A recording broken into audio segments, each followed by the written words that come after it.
So ito ngayon yung ano, yung tatanggalin ko tong sprocket na yan. Ito yung DIY na arkila namin na pang ano, pantanggal. Ito. Yung ginawa nilang DIY yung ano din ng sa sprocket. Ayan. Inanuan sa sentro ng tornilyo. Kaya ito ang bali magiging puller. Ito. Ayan. Ayan, naka ano siya, complete thread siya. Tapos may malalaking ginawang tornilyo dyan, kabilaan ng thread. Ayan. Tapos yung butas na tatlo. Ayan. Tapos ito rin. Ayan, itong tatlong tornilyo na to, di ba? Pinasok ko na dito. Ayan na. Siguro niya. So ngayon, ipapasok ko rin yan dito. Sa ano na yan. Sa butas na yan, sa tatlong yan.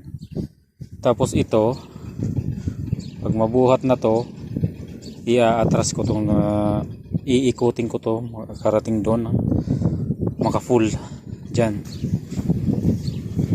Tapos ito itong dulo na to, isisintro ko yan dito. Isisintro ko yan, dapat makasintro siya dito.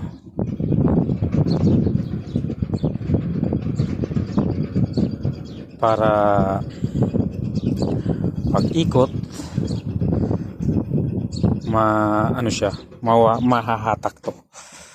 mahahatak to palabas. Itong sprocket na to, pag hinigpitan ko to ng hinigpitan, pag hinigpitan ko yan, ito mahahatak to dito. So mamaya pag mayroon na akong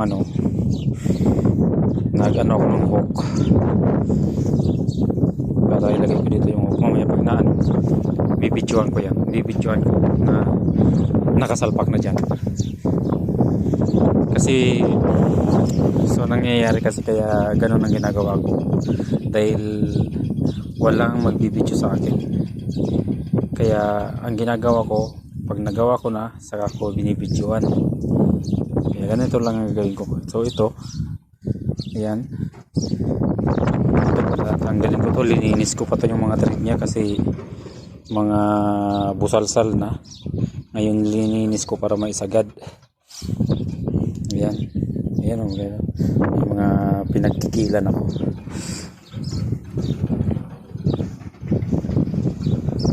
Basta pag maisalpag ko yan dito, ma-straight siya. Itong yung ano na yun, masintro dito.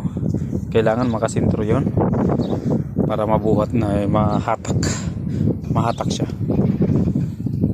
So mamaya pag isasalpak ko to, bibidyohan ko para maano kung yung tamang posisyon niya. Ito, tamang posisyon dyan. Sige po mga lods, mamaya ulit bibidyohan ko ulit yan pag naikabit ko na dyan.